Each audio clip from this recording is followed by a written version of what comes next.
वैसे तो 30 सितंबर इस महीने का आखिरी दिन है, लेकिन इस वीकली सेशन जो है शेयर मार्केट का, उसकी शुरुआत देखने को मिलेगी सोमवार को। लेकिन कई चीज़ें ऐसी देखने को मिलेंगी इस हफ्ते जो पूरे हफ्ते बाजार को गर्म रख सकती हैं। तो वो क्या बातें हैं, इन पे हम चर्चा करेंगे। नमस्कार दोस्तों, हमारे YouTube चैनल में आपका स्वागत है। एएसएम लिस्ट का जो वीकली सर्कुलर रहा है उसमें भी कई कंपनियों पर एक्शन देखने को मिला है। कुछ कंपनियों के सर्किट लिमिट चेंज की गए हैं, कई कंपनियों में खबरें देखने को मिली है पिछले 2 दिनों में, तो इस पे भी हम इस वीडियो में चर्चा करेंगे। इसके अलावा कुछ कंपनियों में एक्शन देखने को मिलेगा 1 अक्टूबर से, यानी निफ्टी 50 में जो बदलाव देखने को मिला है उससे संबंधित खबरें कुछ कंपनियों में देखने को मिलेंगी। तो इन सारी चीज़ों पे हम चर्चा करेंगे। वीडियो लंबा हो सकता है, तो चर्चा शुरू करने से पहले मैं कहना चाहूँगा कि अगर आपने हमारे चैनल को सब्सक्राइब नहीं किया है तो कृपया सब्सक्राइब कर लें और बेल आइकन भी दबा लें। वीडियो में मेरा पूरा प्रयास रहेगा कि आपको कम से कम समय में अधिक से अधिक जानकारियाँ दें। मंडे जो यानी सोमवार रहेगा, ये इस क्वार्टर का फाइनल ट्रेडिंग डे रहेगा, तो इस वजह से पूरे बाजार पर इसका असर देखने को मिलेगा। अब अगले महीने से जो है कंपनियों के रिजल्ट आते हुए देखने को मिलेंगे। इसके अलावा इस हफ्ते यूएस का जो जॉब के डेटा हैं वो 4 अक्टूबर को रिलीज होगा, तो इस वजह से ये भी काफ़ी हद तक हमारे बाज़ार पे फोकस करता है, तो ये भी हमारे बाज़ार पे नज़र रखना होगा इसको। ये एक चीज़ और देखने को मिली थी फ्राइडे को कि जो बैंकिंग सेक्टर के शेयर थे उसमें दबाव देखने को मिला था, काफ़ी बिकवाली देखने को मिली थी, तो ये भी नज़र रखना होगा कि आगे कैसा रहता है। जो सबसे महत्वपूर्ण बात ये रहेगी कि ट्रेंड पे भी आपको नज़र रखना चाहिए, क्योंकि इसकी निफ्टी 50 में मंडे से ट्रेडिंग शुरू होगी, तो इस वजह से यह शेयर फोकस में रहेगा। वहीं भारत इलेक्ट्रॉनिक्स पे भी नज़र रख सकते हैं, इसकी भी निफ्टी 50 में ट्रेडिंग शुरू देखने को मिलेगी मंडे से सोमवार से। इसके अलावा एमसीए ने इसको अप्रूवल दिया है ज्वाइंट वेंचर कंपनी खोलने के लिए। बीईएल IAI एरो सिस्टम्स ये कंपनी खोलेगी जो इजराइल की एरो स्पेस इंडस्ट्रीज के साथ ज्वाइंट वेंचर कंपनी खोली जाएगी, तो इस वजह से इसमें 2 खबरें हैं, 2 चीज़ें हैं जो कल इसको फोकस में रख सकती हैं। अपोलो हॉस्पिटल्स पे भी नज़र रख सकते हैं। रैसमेली ने इसकी जो आम कंपनी देखने को मिलती है अपोलो हेल्थ को, इसमें करीब करीब 17% स्टेक एक्वायर किए हैं। ये जो एक्विजिशन देखने को मिला है 2475 करोड़ रुपए में देखने को मिला है। 2 पार्ट में ये एक्विजिशन रहा है। इसके साथ ही अब अपोलो की जो इसमें शेयर होल्डिंग है वो करीब करीब 95% से घटकर 78.87% रह गई है। बीएसई पे भी नज़र रख सकते हैं, इसने रिवाइज किया है ट्रांजैक्शन फ़ी का। अब सेंसेक्स बैंक एक्स ऑप्शन का जो रहता है उसको अब रिवाइज्ड कर दिया है, यानी बैंक एक्स ऑप्शंस जो ट्रेड फ्री रिवाइज्ड है वो अब 3,250 रुपये पर करोड़ एनएम टर्नओवर वैल्यू पर रखा गया है। वेल्सपन इंटरप्राइजेस पे भी नज़र रख सकते हैं, इसको बड़ा ऑर्डर मिला है बीएमसी यानी बॉम्बे मेट्रोपॉलिटन कॉरपोरेशन लिमिटेड से कंपनी को ऑर्डर मिला है। 1989 करोड़ रुपए का कॉन्ट्रैक्ट इस कंपनी को मिला है। अगर ल्यूपिन की बात करें तो यूएस एफडीए ने कंपनी को 483 फॉर्म इशू किया है। 3 ऑब्जर्वेशन भी इसमें शामिल हैं। ये जो कंपनी का पीतमपुरा फैसिलिटी देखने को मिलती है उसके इंस्पेक्शन के बाद ये जो है ऑब्जर्वेशन इशू किए गए हैं। सितंबर 16 से 27 तक ये इंस्पेक्शन देखने को मिला था। बायोकॉन में भी खबर देखने को मिल रही है, यूएस एफडीए ने इसको 483 और 4 ऑब्जर्वेशन ये इशू किए हैं। 483 फॉर्म, ये कंपनी का जो फैसिलिटी थी वो बेंगलुरु में देखने को मिली थी। इसका इंस्पेक्शन 23 सितंबर से लेकर 27 सितंबर तक देखने को मिली थी। जुबिलेंट फार्मोवा के बारे में बात करते हैं तो इसमें भी यूएसएफडीए से एक अपडेट देखने को मिल रहा है। इसको classified the Canada facility Jubilant hospital satire जो है इसके एज ऑफिशियल एक्शन इंडिकेटेड यानी OAI जो है इसको ये क्लासिफाइड किया है यूएसएफडीए ने। तो इस वजह से यह शेयर भी फोकस में रह सकता है क्योंकि जो इसकी फैसिलिटी है वो कनाडा में देखने को मिलती है। उसका इन्फेक्शन देखने को मिला था जून 2018 जून में ये देखने को मिला था। पिरामल फार्मा की बात करेंगे तो इसको यूएसएफडीए ने इस्टेब्लिशमेंट इन्फेक्शन रिपोर्ट इसका इशू किया है। कंपनी का जो अहमदाबाद फैसिलिटी देखने को मिलती है। इसके साथ ही 483 फर्म और बिना किसी एक्शन इंडिकेशन और जीरो ऑब्जर्वेशन के साथ ये इशू किया है। जुलाई में इसकी जो है इन्फेक्शन ऑब्जर्वेशन देखने को मिला था। जाइडस लाइफ साइंस लिमिटेड के बारे में बात करते हैं तो इसमें भी यूएसएफडीए से एक अपडेट देखने को मिल रही है। कंपनी को एक कैप्सूल बनाने के लिए अप्रूवल मिल गया है। इसका कैप्सूल का नाम है एंजाल्यूटिमाइड। ये कैप्सूल कैंसर के पेशेंट के ट्रीटमेंट के लिए इस्तेमाल किया जाता है। जो कंपनी की अहमदाबाद में मैन्युफैक्चरिंग होती है वहाँ इस कैप्सूल को बनाया जाएगा। इस वजह से यह शेयर भी आप चाहें तो नज़र में रख सकते हैं। पेटीएम की तरफ से एक बड़ा अपडेट देखने को मिल रहा है। जो पेटीएम के अधिकारी देखने को मिलते हैं विजय शंकर, उन्होंने एक मीडिया हाउस से कहा है कि उन्होंने आईपीओ के दौरान जो बैंकर चूज किए हैं वो राइट बैंकिंग जो बैंकर जो चूज करने में उनको थोड़ी सी असहज रहा है। उसे अब उन्हें अफसोस है। जो बैंकर उन्होंने चूज किए हैं उस पर अफसोस उन्होंने जताया है। पीवी फिनटेक में भी एक अपडेट देखने को मिला है। कंपनी के मैनेजमेंट ने कहा है कि कंपनी जो प्लान कर रही है हॉस्पिटल बिजनेस में एंटर करने के लिए उस पर अभी फ़िलहाल कोई विचार दोबारा करने वाली नहीं है क्योंकि ये जो है मिडिल क्लास के लिए सबसे इम्पोर्टेंट चीज़ है। रिलायंस इंफ्रा पे भी नज़र रख सकते हैं। कोलकाता हाई कोर्ट से कंपनी के फेवर में एक फैसला देखने को मिला है। दामोदर वैली कॉरपोरेशन का जो कंपनी का 780 करोड़ का एट्रीब्यूशन अवार्ड देखने को मिलता था उस मामले में कंपनी के फेवर में कोलकाता हाई कोर्ट ने फैसला सुनाया है। अडानी एनर्जी सॉल्यूशन पे भी नज़र रख सकते हैं। कंपनी ने बिजनेस ट्रांसफ़र एग्रीमेंट साइन किया है NMPL के साथ ये जो है साइन किया है। तो Adani Danu thermal power station के लिए ये देखने को मिला है एग्रीमेंट। अडानी एंटरप्राइजेस की बात करें तो कंपनी की जो आर्म कंपनी देखने को मिलती है उसके ज्वाइंट वेंचर यूनिट है अप्रैल मून रिटेल। इसने 74% स्टेक एक्वायर किए हैं कोको कार्ट वेंचर्स में।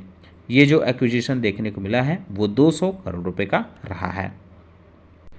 पीएनबी पे भी आप चाहें तो नज़र रख सकते हैं। कंपनी 700 करोड़ रुपए फंड रेज करने वाली है। उसमें से 5000 करोड़ माफ़ कीजिएगा कंपनी 7000 करोड़ रुपए फंड रेज करने वाली है। उसमें से 5000 करोड़ रुपए QIP के ज़रिए अपना फंड रेज कर ली है। इसके तहत कंपनी ने 48.2 करोड़ शेयर जो है अलॉट किए हैं QIP के जरिए। 103.75 रुपये प्रति शेयर का दाम रखा गया है। तो जो इसके की इन्वेस्टर रहे हैं वो city group, bank of America securities, SBI, कंट्रा fund, Morgan Stanley और गोल्डमैन सैक्स इसमें रहे हैं। इंडसइंड बैंक में भी एक अपडेट देखने को मिला है। सुमंत कटपालिया जो इसके मैनेजिंग डायरेक्टर हैं और चीफ एग्जीक्यूटिव ऑफिसर हैं उनको रीअपॉइंट किया है अगले 3 महीने के लिए। RBI से अप्रूवल के बाद ये एक्शन लिया गया है। एनएचपीसी में भी अपडेट देखने को मिल रहा है। कंपनी ने ज्वाइंट वेंचर एग्रीमेंट साइन किया है Andhra Pradesh power generation corporation के साथ। इसके तहत कंपनी जो है एक कंपनी ज्वाइंट वेंचर कंपनी खोलेगी ताकि pump storage hydro power projects और रिन्यूएबल एनर्जी प्रोजेक्ट जो है आंध्र प्रदेश में उसमें सुधार लाया जा सके और इस पे आगे का काम किया जा सके। जोमेटो में भी एक अपडेट देखने को मिल रहा है। इसमें जो सीनियर मैनेजमेंट पर्सनल देखने को मिलती हैं, आकृति चोपड़ा वो को फाउंडर हैं और चीफ पीपल ऑफिसर भी बताई जाती हैं। उन्होंने अपने पद से इस्तीफा दे दिया है। 27 सितंबर से ये इफ़ेक्टिव है। आईडीएफसी बैंक पे भी आप चाहे तो नज़र रख सकते हैं। कंपनी के जो मर्जर आईडीएफसी फाइनेंशियल से देखने को मिलता था आईडीएफसी से, वो इफ़ेक्टिव होगा 1 अक्टूबर से और इसकी जो रिकॉर्ड डेट रखी गई है शेयर होल्डर्स के लिए वो 10 अक्टूबर रही गई है। यस बैंक में भी एक खबर देखने को मिल रही है। कंपनी को 84 करोड़ रुपए मिले हैं ट्रस्ट के तरफ से सिक्योरिटी रिसिप्ट पोर्टफोलियो के में ये मिले हैं। तो आप चाहें तो इस पे भी नज़र रख सकते हैं। मैंगलोर केमिकल्स और फर्टिलाइजर्स पे भी नज़र रख सकते हैं। कंपनी को जो है इसकी अमोनिया और यूरिया प्लांट में प्रोडक्शन शुरू हो गया है। एलटीआई माइंट्री के बारे में बात करें तो कंपनी ने एक यूके रिटेलर करीज नाम की कंपनी है उसके साथ रिटेल आईटी सॉल्यूशन के लिए एग्रीमेंट किया है। स्कॉट कुबोटा के बारे में बात करें, पंजाब और हरियाणा हाई कोर्ट ने एक अपील थी उसको डिसमिस कर दिया। ये अपील एक्साइज डिपार्टमेंट के तरफ के रिगार्डिंग थी। 46 करोड़ रुपए से ज़्यादा के टैक्स डिमांड के मामले में थी। तो इस वजह से यह शेयर भी फोकस में रह सकता।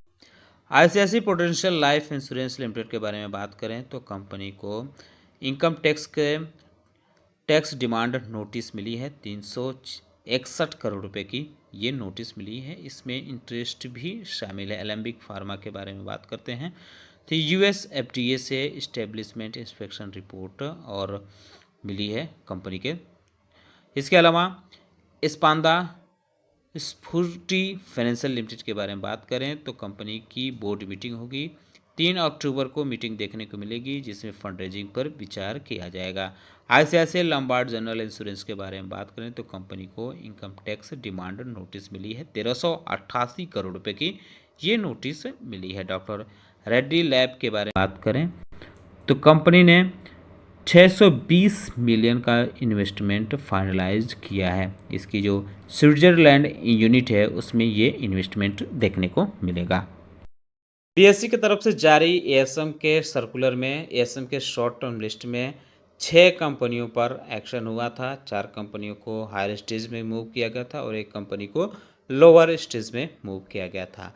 तो आप इन कंपनियों के शेयरों पर भी नज़र रख सकते हैं जैसे वीएफ यूटिलाइटीज लिमिटेड, बिजोटिक कमर्शियल कंपनी लिमिटेड है और millennium online solution India limited, Shri Rayalaseema high strength hydro limited, Unistar multimedia, Zee media corporation. ये कंपनियां जो है एएसएम के शॉर्ट टर्म लिस्ट में डाली गई हैं जो 30 सितंबर से इफेक्टिव रहेंगी। भाटिया कलर कैम लिमिटेड, क्रेस्टैम chem limited, Manoj ceramic limited, travels rentals limited, ये 3 कंपनियां ऐसी हैं, 4 कंपनियां हैं माफ़ कीजिएगा, ये जो हैं ये अब हायर स्टेज में मूव की गई हैं। तो इस वजह से इन पे कड़ाई बरती गई है। तो इनके शेयरों पर भी आप चाहें तो नज़र रख सकते हैं। इसके अलावा गैनन प्रोडक्ट्स जो लोअर स्टेज में मूव की गई है तो इनके शेयरों पर भी नज़र रख सकते हैं। 20 कंपनियां एएसएम के शॉर्ट टर्म लिस्ट से बाहर हुई थी। तो इनके नाम हैं Avance Holdings Limited, Container Way International Limited, Danube Industries Limited, Dhanlaxmi Cotex Limited, Godavari Drugs Limited, Helpage Finlease Limited, IIFL Securities Limited, Jagjit Industries Limited, Kanungo Financers Limited, Morepen Laboratories Limited, Pacific Industries Limited, Precision Camshaft Limited और Purushottam Investofin Limited, Ram Ratan Wires Limited, real eco Energy Limited, Rhetan TMT Limited और Sovereign Diamonds Limited, Uflex Limited, United Interactive Limited, Z F Steering Gear India limited. तो ये कंपनियां जो हैं ESM के short term list से बाहर की गई थी, जो 30 सितंबर यानी कल से ये बाहर मानी जाएंगी। तो इनके शेयरों पर भी जो है आप चाहें तो नज़र रख सकते हैं। ईएसएम के लॉन्ग टर्म लिस्ट में 3 कंपनियों को डाला गया था, consecutive investment and trading company limited, real eco energy और टिप्स फिल्म्स लिमिटेड। इसके अलावा एमा इंडिया लिमिटेड है, इसको स्टेज 2 में शिफ्ट किया गया था स्टेज 1 से। कुछ कंपनियां यानी 8 कंपनियां ऐसी हैं जिनको राहत मिली थी। India lease development, Tribhuvan Das, Bhimji Zaveri limited, indotech transformers limited, Jai Balaji industry limited, Tina rubber and infrastructure limited, blue cloud softech solution limited, last mile enterprises limited और ओम इंफ्रा लिमिटेड। इनको लोअर स्टेज में किया गया था, यानी जैसे आप देख सकते हैं कि इंडिया लीज डेवलपमेंट पहले स्टेज 2 में थी, अब इसको नीचे लाकर स्टेज 1 में कर दिया गया था, यानी इसको राहत दी गई थी। ऐसे सभी कंपनियों के स्टेज चेंज किए गए थे, तो इनके शेयरों पर भी नज़र आप चाहें तो रख सकते हैं। 20 कंपनियां ऐसी थी जो एएसएम के लॉन्ग टर्म लिस्ट में बाहर की गई हैं। बड़ी कंपनी है Amara Raja energy mobility company, इसको एएसएम के लॉन्ग टर्म लिस्ट से पूरी तरह से बाहर किया गया है। ANS industries limited, GACM technology limited, GB films limited, Ishan dyes and chemicals limited, Lakshmi consultings limited, Moschip technology limited, Mukta arts limited, orient beverage limited, south India paper mills limited, spirit agro limited, steel man telecom limited, SVP global textiles limited, Tanvi foods India limited, Tejas network, the Yamuna syndicates limited, times guarantee और ट्रांसफरे logistics India limited, Virat industry limited, Windsor machines limited. ये कंपनियां जो हैं ASM के long term list से बाहर हुई हैं 30 सितंबर यानी कल से ये इफेक्टिव होगा। तो अमर राजा समेत इन कंपनियों पर भी आप चाहें तो नज़र रख सकते हैं। इनहैंस सर्विलांस यानी ईएसएम लिस्ट में भी ढेर सारी कंपनियों पर एक्शन हुआ है, जैसे 13 कंपनियां इसमें से जो है इसमें डाली गई हैं। और वहीं अगर हम बात करें 10 कंपनियों पर एक्शन बढ़ाया गया है, जिसमें AF enterprises, global vectra, helicopters समेत कई कंपनियां हैं। कुल अगर हम बात करें तो 74 कंपनियां ऐसी हैं जिनको राहत मिली है, यानी स्टेज 1 में डाला गया है। तो इन कंपनियों के बारे में भी आप चाहें तो नज़र रख सकते हैं। वहीं अगर हम बात करें ईएसएम लिस्ट से बाहर की गई कंपनियों के बारे में, तो 32 कंपनियां ऐसी हैं जो ईएसएम लिस्ट से बाहर की गई हैं, जैसे अर्नव फैशन लिमिटेड है, एसीआई इन्फोकॉम है, और भी कई कंपनियां इसमें देखने को मिल रही हैं। आप इनके शेयरों पर भी आप चाहें तो कल नज़र रख सकते हैं। कल्याणी फोर्ज है, श्याम टेलीकॉम है, एसकेपी सिक्योरिटीज़ है, टीआईएल लिमिटेड है, और भी कई कंपनियां जैसे जी लर्न जोडियक क्लॉथिंग कंपनी। तो इनके शेयरों पर भी आप चाहें तो नज़र रख सकते हैं। बीएसई की तरफ से सर्किट लिमिट की जो लिस्ट जारी की गई थी उसमें बहुत सारी कंपनियां देखने को मिल रही हैं। 107 कंपनियां हैं जिनकी सर्किट लिमिट में चेंज किया गया है। तो इनके सर्किट लिमिट में बदलाव किया गया है, जाहिर सी बात है इन पे भी इसका असर देखने को मिल सकता है। तो इसमें आप देख सकते हैं जैसे शेयर समधन की जो सर्किट लिमिट है वो अब 20% की गई है, टोलिंस टायर की भी 20% की गई है, सॉफ्टकॉम सिस्टम की भी 20% हुई है, मेघना इंफ्राकॉम इंफ्रास्ट्रक्चर की भी 20% हुई है, तारा सॉफ्टवेयर की 20% हुई है, कॉर्ड केबल इंडस्ट्रीज़ की भी 20% हुई है। एसकेपी सिक्योरिटीज़ की भी सर्किट लिमिट अब 20% हुई है। विज मैनन लिमिटेड की भी 20% हुई है। ट्रिजिम टेक्नोलॉजीज लिमिटेड की 20% हुई है और बनास फाइनेंस लिमिटेड की भी 20% हुई है। ऐसे आप देख सकते हैं त्रिभुवन दास बेमजी जावेरी लिमिटेड की 10% हुई है। और भी कई कंपनियां हैं जैसे बाइकी हॉस्पिटलिटी है, इसकी 10% हुई है। HCL इन्फो सिस्टम्स लिमिटेड की 5% हुई है। विराट इंडस्ट्रीज़ की 5% हुई है। हरियाणा कैफिन लिमिटेड की भी 5% हुई है। DIC इंडिया लिमिटेड की भी 5% हुई है। राज बहादुर इंटरनेशनल की 5% है। ज्योति लिमिटेड है, इसकी भी 5% हुई है। चाहे बात करें हम की कॉरपोरेशन लिमिटेड की, इसकी भी 5% देखने को मिली है, की गई है। इसके अलावा गुजरात टूल रूम की भी 5% देखने को मिली है। ITL इंडस्ट्रीज की 5% हुई है। तो ऐसे कई कई सारी कंपनियां हैं जिनकी सर्किट लिमिट में चेंज किया गया है, जो इस लिस्ट में देखने को मिल रही हैं। इनके शेयरों पर भी कल आप चाहे तो नज़र रख सकते हैं, क्योंकि सर्किट लिमिट में अगर बदलाव हुआ है तो जाहिर सी बात है कि अब इसमें जो ट्रेडिंग का जो वॉलेटिलिटी देखने को मिलेगी वो थोड़ा अब पहले की अपेक्षा अलग देखने को मिल सकती है। जैसे आप देख सकते हैं कैम्पटेक इंडस्ट्री लिमिटेड की, इसकी अब सर्किट लिमिट जो है 5% कर दी। Ward wizard food and beverage limited की 5% हुई है।